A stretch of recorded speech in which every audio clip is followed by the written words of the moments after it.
Clipper Nation, pull up a chair, lean in, and let's keep it 100. Look, I ain't gonna sit here and act like I haven't been stressed out too. This whole offseason has been a wild out roller coaster, and my anxiety has been up just like yours. But we family, man, and we gotta lean on each other when the internet start getting too loud. So let's just talk this out and look at the real board. Twitter is completely on fire right now. The comment sections are in a state of absolute emergency. And frankly, a lot of y'all are straight up tripping. We need to do a calculated, no panic risk assessment on this squad because the front office actually cooked a masterful blueprint this summer. You're just letting individual names blind you from the actual basketball fit. Let's address the elephant in the room first. That blockbuster deal to send Kawhi Leonard out and bring Brandon Ingram in? It looks like our front office started executing their master plan early. But they might have been completely blindsided when Toronto suddenly froze the paperwork. The Raptors got cold feet at the table, and now that entire timeline is stuck in limbo. But look, Lawrence Frank and Steve Ballmer aren't sitting around twiddling their thumbs. This front office has some of the deepest, cleanest relationships across the entire league. While Toronto out here playing games, we gotta hope our front office got a pristine contingency plan already locked and loaded. We just gotta relax, chill out, and wait to see how the board clears. Roster building in this new NBA is chess, not checkers, man. And look, if you think we stressed right now, just take a quick drive down the freeway and look at our favorite neighbors. The Lakers fan base is in absolute, unadulterated despair. And honestly, we love to see them suffering. It is a beautiful sight. Have you seen their videos lately? They are out here coping at an all-time high, stressed to the max. They out here making 20-minute essay videos claiming Jonathan Kuminga is crazy for choosing Minnesota, or that his agent is out here sabotaging his career. But the reality is finally slapping them across the face, and they're starting to admit it. This new generation of NBA players does not care about the Lakers' history. These young hoopers were barely walking when Kobe was winning rings with Shaq.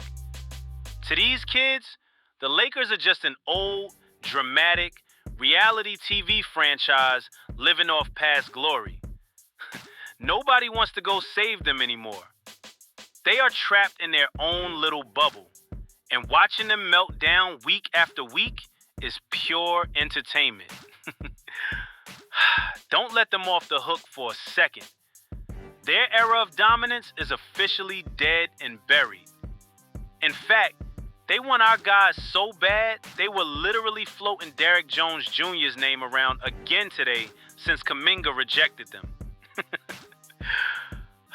They are straight up starving over there, begging for scraps. And speaking of Lakers' incompetence, let's talk about how incredibly stupid they were to let Rui Hachimura walk right out their front door. We scooped him up on a 2-year, $28 million bag. And right now, man is out in Japan absolutely torching the Nets. In this international game today against Saudi Arabia, Rui looked like a wild, terrifying mix of Kawhi Leonard, OG Anunoby, and a young LeBron James. Man dropped 29 points on 11 of 14 shooting. Think about how Rui fits into our scheme. He's an elite three-point threat when he's dialed in. He's a physical cutter who knows how to find gaps in the defense. And his mid-range game is incredibly smooth. Now, if Garland wants to be 2016 Kyrie, that leaves one hilariously wild question. Who is our LeBron James? Is it actually Rui? Hey, after what we saw from him today, playing like a whole freight train for Japan, don't laugh. Rui out there looking like Bron Light might be exactly what the doctor ordered. Clips up. Can you imagine a lineup with Rui Hachimura, Brandon Ingram, and Bradley Beal out on the floor together? They are going to mid-range opposing defenses straight to death, man. The mid-range is a classic weapon when it's executed by masters. It's rhythmic, you feel me? It's boom, boom, boom, boom, pop. It's that old school, cold-blooded basketball. You tell a defender straight up, don't let me get to my spot. Because if I get to my spot, it is an absolute wrap. Put the flags out. It's over. That brings us back to why everyone is crying over Bennedict Mathurin. Why were we so high on him? We love the idea of a young, explosive slasher. But let's look at the analytics. Mathurin's style is heavily reminiscent of Russell Westbrook, a high-volume, straight-line driver who needs an entirely open lane to maximize his value. And teams around the league aren't trying to go get that archetype anymore. If a guard can't shoot the lights out or play elite off-ball gravity in the modern NBA, defensive schemes will completely neutralize them in a playoff series. We had a massive shooting issue last year, and we methodically fixed it. Why force a pure, non-shooting slasher into a hyper-spaced ecosystem? It would have killed the ball movement. Almost every single one of our projectable starters can clip it from deep. It wasn't a fumble. It was a schematic upgrade. I also see people getting mad on the timeline that dude wanted way too much money, man. Why break the bank for him when we already have Derrick Jones Jr. on the roster?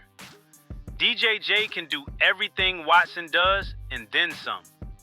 Man shot 35% from three, can literally jump straight out of the gym, and he spent all of last year guarding the absolute best player on the opposing team every single night.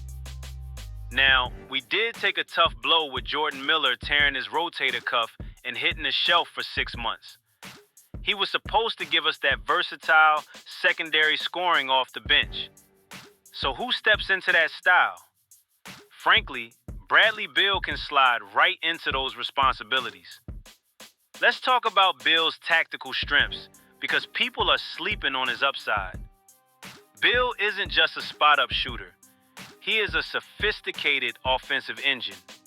He can handle the rock, create out of thin air, and his off-ball gravity forces defenses to stretch to their absolute limits.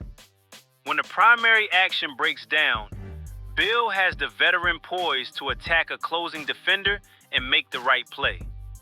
Now, I'm the one who brought up Cam Thomas earlier, and look, the man can score at will. But we have to ask ourselves, do we actually need that? And at what point? Cam would basically be scoring insurance. If one of our primary offensive weapons goes down, then yeah, having a microwave scorer like Cam is great to keep us afloat. But right now, we have elite scoring. Someone else mentioned Bruce Brown, and honestly, I didn't even know Denver let him go like that. But what does Bruce Brown actually bring that we don't already have?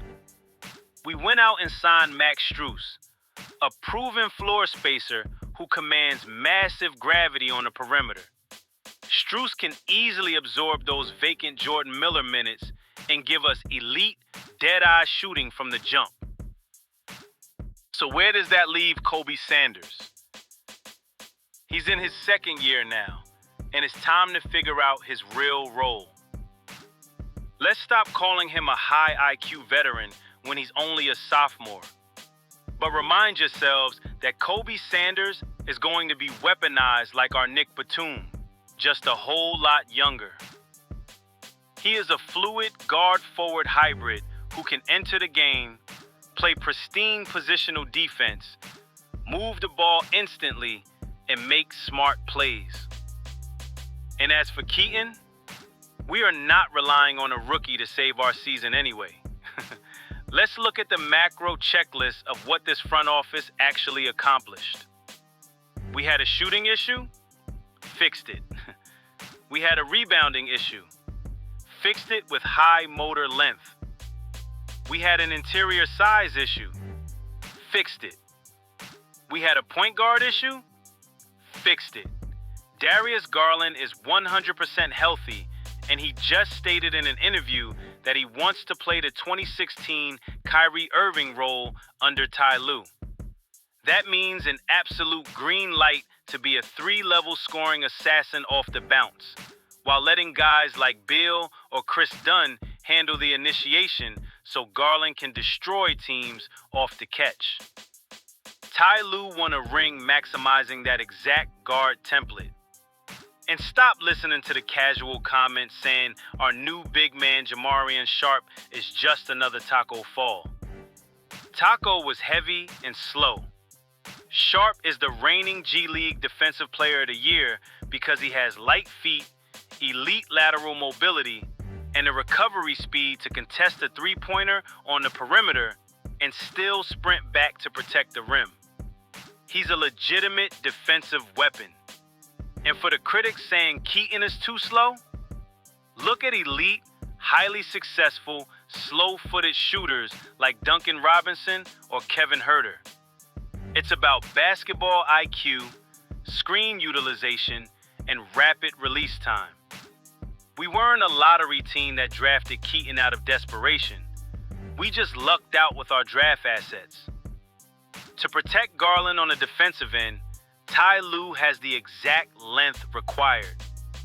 With DJJ, Chris Dunn, and Rui, we have elite defensive insulation. When teams try to hunt Garland in the pick and roll, our wings can pre-switch, hedge, and funnel drivers directly into our revamped interior size. Look, we have to pick ourselves up and actually be happy about what we have right now. This roster is so much better than the senior citizen, slow, grinding team we started the year off with. The front office pivoted masterfully when things got complicated. Just look at us now. Stop sweating the Mathurin news, Clipper Nation. Let the front office work their magic on the market, and let's watch this blueprint unfold inside the Intuit Dome. What do you think about the mid-range trio of Rui, Beal, and potentially Ingram? Can anyone stop that boom-boom pop rhythm? And how much joy does the current Lakers' despair bring to your soul? Drop your thoughts in the comments down below. Smash that like button, subscribe to the channel, and keep it locked here for the smartest, no panic Clippers content on the internet. Clips up, and everybody else down bad. Especially the Lakers. Peace.